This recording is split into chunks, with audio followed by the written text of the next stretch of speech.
সকলকে সুপ্রভাত।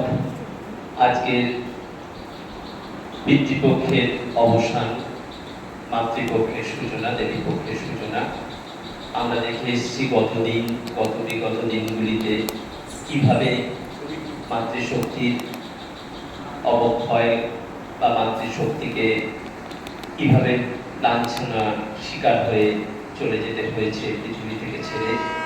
সুতরাং সেই দিনগুলির কথা আমাদের সবসময় মনে পড়ছে। তবুও আমাদের বাঙালির সেরা উৎসব দুর্গোৎসব আগত প্রায়, আমরা সেই মাতৃশক্তিকেই আবার আহ্বান করছি। তার সঙ্গে আমাদের এই বঙ্গসেনার আরও একটি দিক, নান্নাসা, যা শিশুদের নিয়ে কাজ করে থাকে। আপনারা জানেন যে বিশ্ব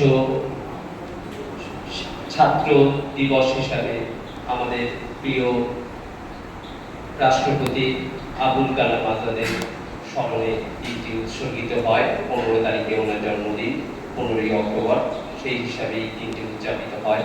কিন্তু আজকের এই বিশেষ দিনে আমরা এই দিনটি উদযাপন করব এই নান্নাসার সঙ্গে এই আদি সপ্তগ্রাম বিবেকানন্দ আশ্রমের আশ্রমিক ছাত্রদের সঙ্গে।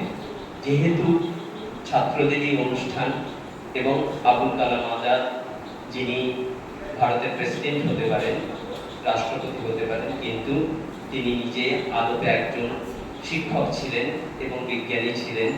সেই হিসাবেই তিনি ছাত্রদের প্রচণ্ড ইন্সপিরেশন দিতেন এবং ছাত্র শিক্ষক যে একটা সুলভ আচরণ নিজেদের মধ্যে থাকে, একটা মানবতা এবং শিক্ষাদানের যে আচরণ বা শিক্ষাদানের যে প্রচেষ্টা তিনি করেছিলেন এবং নানান কলেজে কলেজে গিয়ে আমরা দেখেছি তার ছাত্রদের সঙ্গে মিশে ছাত্রদের কীভাবে উদ্বুদ্ধ করতে হয়, তার থেকেই আমরা সেই আদর্শটা গ্রহণ করে নান্নাসাও সেইভাবেই এই বিবেকানন্দ আশ্রমের যে আশ্রমিক ছাত্ররা আছে তাদের সেইভাবে সারা বছর ধরে একটা নালিশ করে, সারা বছর ধরে পরিচালনা করে নাটক, বিশেষত নাটকের দিকটি এবং সংস্কৃতির এই যে সৃজন তারা পালন করে আসে, আমরা পালন করি।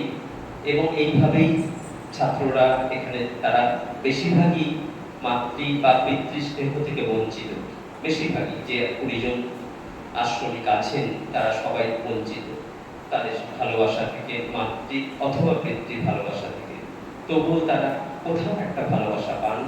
বিবেকানন্দের আদর্শে যারা এই বিবেকানন্দ আশ্রম গড়ে তুলেছেন, সেই বিবেকানন্দ আশ্রম কর্তৃপক্ষকেও নান্নাসার তরফ থেকে ধন্যবাদ যে তারা সেই সাহায্যের হাত বা ভালোবাসার হাত বাড়িয়ে দিয়েছে এই প্রায় অনাথ শিশুদের দিকে, বাচ্চাদের দিকে। তার সঙ্গে তো নান্নাসার হাত সম্পৃক্ত হয়েছেই। দুজনের হাতের বন্ধনে একটা বন্ধুত্বের একটি ভালোবাসার সম্পর্ক গড়ে উঠেছে। আজকের এই পবিত্র দিনে আমরা আবার সমস্ত লাঞ্ছনা, গঞ্জনা, সমস্ত ব্যর্থতা ভুলে গিয়ে আবার নতুনভাবে উদ্বুদ্ধ করতে পারব এবং আগামী প্রজন্ম যারা আমাদের পথ দেখাবে, সেই আশ্রমিক ছাত্ররা এবং নান্নাসার যারা এইভাবে নানা অঞ্চলে গিয়ে এইভাবে দুস্থ শিশুদের মধ্যে শিক্ষা সংস্কৃতির যে সুন্দর বাঁধন এবং নতুন দিনের দিশা দেখাতে চেষ্টা করে আসছে, সেই চেষ্টায় আমাদের যারা যারা সহযোগিতা করেছেন তাদের সকলকে ধন্যবাদ, অভিনন্দন। আপনারা আমাদের পাশে থাকুন, আমরা আরো বড়ভাবে এগিয়ে যেতে পারবো এবং নতুন দিনের আলো আমরা নিশ্চয়ই দেখাতে পারবো। সকলকে ধন্যবাদ, শুভেচ্ছা ও অভিনন্দন।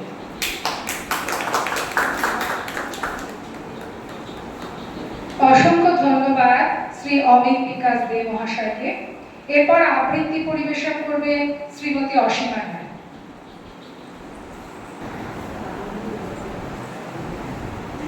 নমস্কার, উপস্থিত সকলকে আমার আন্তরিক অভিনন্দন। আজ আমরা একত্রিত হয়েছি আদিসপ্ত গ্রামের বিবেকানন্দ আশ্রমে রঙ্গসেনা ও নান্নাসার অনুষ্ঠানের জন্য। আমরা আজ এখানে এসে ভীষণ ভালো লাগছে। আমি ছোট ছোট দুটো কবিতা বলবো। আমার প্রথম নিবেদন দুর্গা হাসে দুর্গা কাঁদে, ভবানী প্রসাদ মজুমদার। মাছ মাংস দূরের কথা, জোটেনি ভাত পেঁয়াজও। ফুটপাতেতে গনসার মা ভাবছে খাবে কি আজও।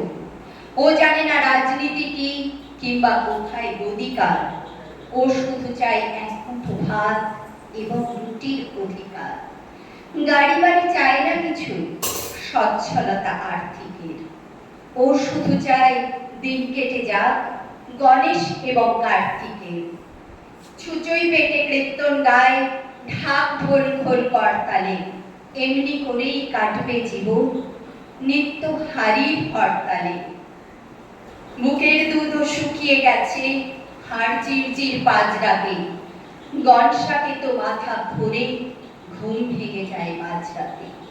খুশির খেলায় আলোর মেলায় মাইক্রোফোনের উৎপাতে দশভুজা দুর্গা হাসেন, দুর্গা কাঁদে প্রতিবাদে।